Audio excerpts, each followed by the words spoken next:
Hey guys, it's Kimmy. Wow, like what is going on right now?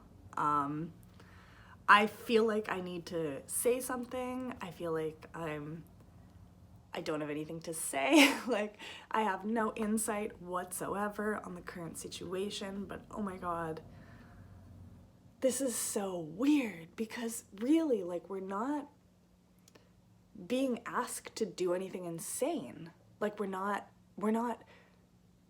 going to fight. We're not fighting here, but like we're fighting an invisible battle by staying inside of our homes or like not seeing a bunch of people, not touching a bunch of people, not being around a bunch of people. It's just such a strange, like almost like a Twilight Zone thing for me. I just feel so out of reality. Like it feels like we're living in like a science fiction novel, or like Ashton Kutcher's gonna jump out and be like, yeah, I punked you. Like, I don't know. Just drinking my tea. But the real tea, no, I'm just kidding. I have no tea. I just wanted to come on this morning and talk to you guys kind of like one-on-one and just address this scenario. I'm not gonna say the name of it because I'm sure that you know what I'm talking about. I'll put it in the title, you know. But apparently YouTube is demonetizing or trying to demonetize anyone using the name of the bug. I don't know what else they're trying to demonetize, which is why I'm trying not to say specific words. Not that my account is monetized, but I hope it will be one day. But yeah, so let me try and think of, let me organize my thoughts here a little bit. How are you guys feeling?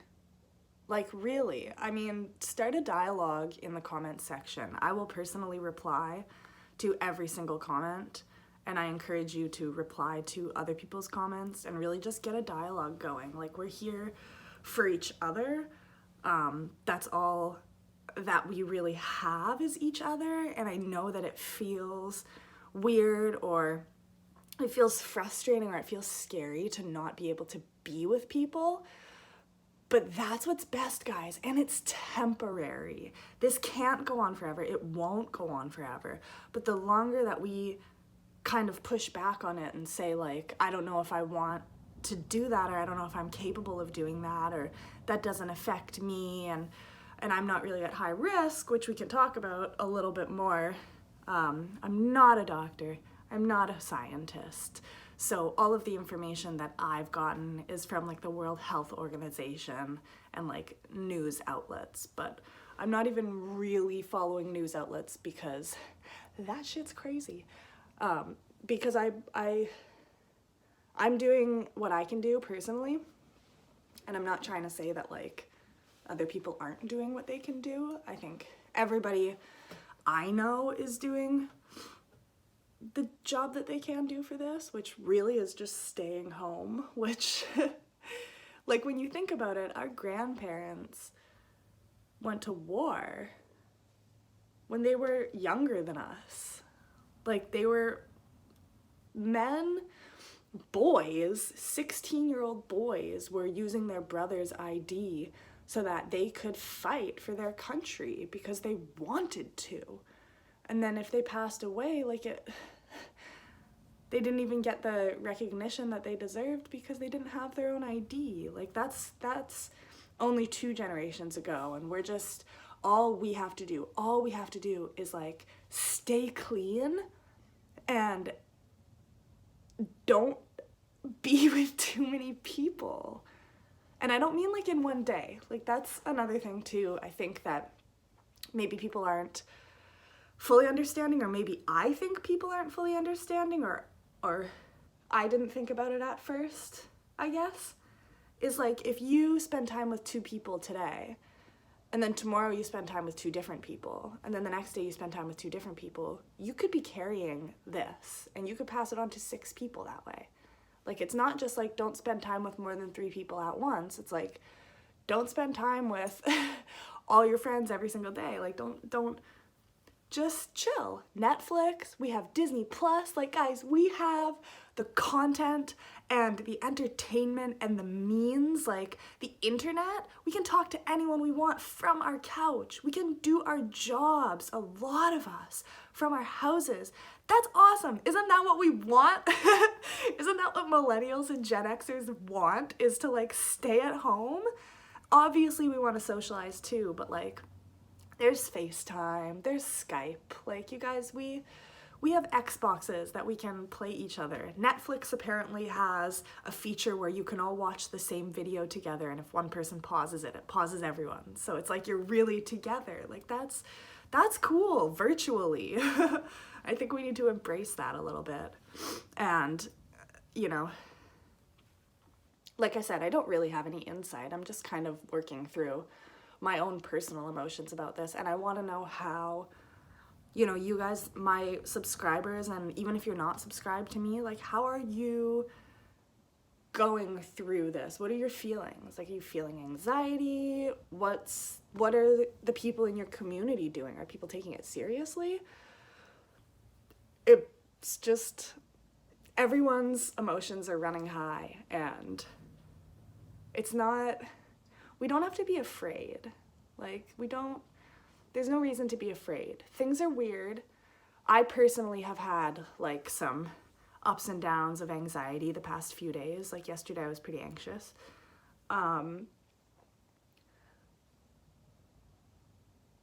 But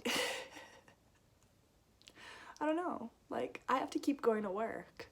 I don't have the choice to stay home. So for me, like, that's a blessing and a curse, because my income won't change, which is such a privilege at this time. Like, a lot of people are losing their income, and 500,000 people applied for EI in Canada, I believe, yesterday or last week. And that, in comparison to last year, 2019, the same week, was like 27,000. 500,000 people need to go on employment income. Like, that's kind of crazy. That is kind of crazy. But like, I am happy and sad that I have to keep going to work, because my income stays the same, and I actually have like the normalcy of knowing a schedule and doing a job that is important. They wouldn't make us still do it if it wasn't important. Like, what I do I'm not a frontline worker. I don't feel like what I'm doing personally is helping a bunch of people, but my job that I have to carry out is important in a bigger kind of sense. And I'm not going to say anything else about it, because if you know where I work, you might understand what I'm saying, you might not. And if you don't know where I work. Anyway, I'm rambling. Like I said, I didn't have any organized thoughts. I just sort of wanted to come on here and tell you guys how I'm feeling, but I wanted to address it, because I don't think it's right to just go on posting videos without addressing this first, because it's happening. And to not address it is almost like me ignoring it, and I'm not ignoring it at all. I don't want anyone to ignore it. You know, don't constantly be thinking about it. Don't constantly be reading headlines if that's not your prerogative. If it stresses you out, if it gives you anxiety, take a step back and just, you know, be wary of your part and try to do your part. And always, like, contact family members and your friends and anyone, like, call your whole contacts list if you're feeling bad and you want to talk about it. And if you don't want to talk about it, then throw on my YouTube channel and you can watch me do makeup or whatever. So that's that. I'm not going to say anything else about it. I hope that you guys are doing really well, or doing okay at least. Know that, like, I personally do struggle with anxiety and depression as well, and I really sincerely hope that anyone else who struggles with depression isn't having a really hard time staying at home, because I understand how that can be sometimes, and maybe it's all the time for you. So again, like, please comment below. Tell me how you're feeling. Like, comment on other people's comments, and you know, bring positivity. Like, I'm happy to be kind of like a positive but realistic like oracle for you. I think I'm done with this chat. Talk to you later. Stay inside.